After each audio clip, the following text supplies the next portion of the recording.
Hey everybody, what's going on? Welcome back. Today we're going to be talking about all parts of the front, but we'll start with Bakhmut today. Ukraine has conducted a pretty successful counteroffensive on the outskirts of the city to the south and the east. They have managed to push the Russians almost completely out of the eastern outskirts with the factories and stuff like that. This was really impressive since the Russians had the upper hand in this region. The main Ukrainian fortifications went along the Bakhmutovka River, so they didn't even plan to hold these positions. Going from there to the south, a couple days ago I incorrectly reported that Russians had fled the garbage dump. I need to stop using the source that told me that. I don't think they're very reliable.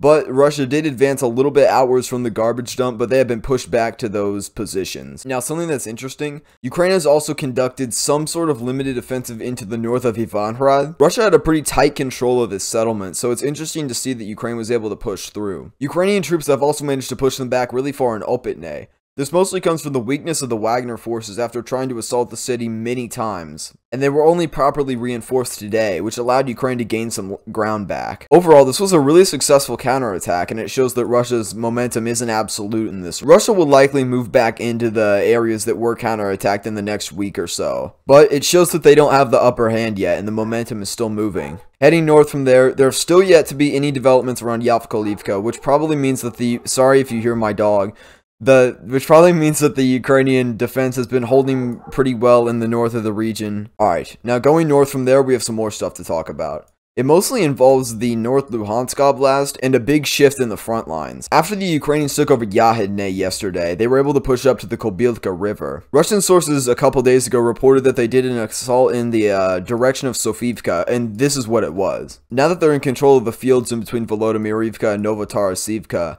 they're going to be able to leverage the geography in Volodymyrivka to do a successful attack on it. They have control of it from the west and from the north, which they will have access to this hill right along here. This is likely going to lead to the fall of the settlement sometime soon, and then from there, Ukraine may be able to just advance south and then start threatening Kuzemivka, which is still standing after it being one of Russia's big strongholds. And then from there, we may see a sort of domino effect collapsing the front line towards Svatove, but we won't get too ahead of ourselves today. Novotarasivka is also going to be interesting because if they breach this settlement, and I don't even know who controls Mykolaievka, it's really unclear. And if they're able to take these two settlements, they may be able to start, I think this is the Duvanka River?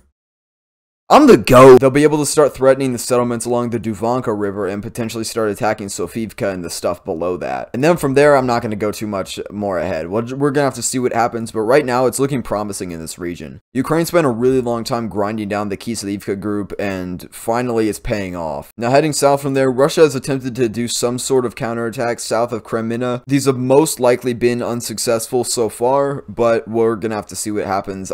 My guess is that they weren't successful, though. It's still unconfirmed what's going on in Pishane, Zhitlivka, Chernovo-Popivka, and Holikove, but assaults on Holikove have been confirmed to have happened recently. Having control of Chernovo-Popivka and Holikove will allow them to attack Krasno-Rachinske better. They also need full control of Plashanka.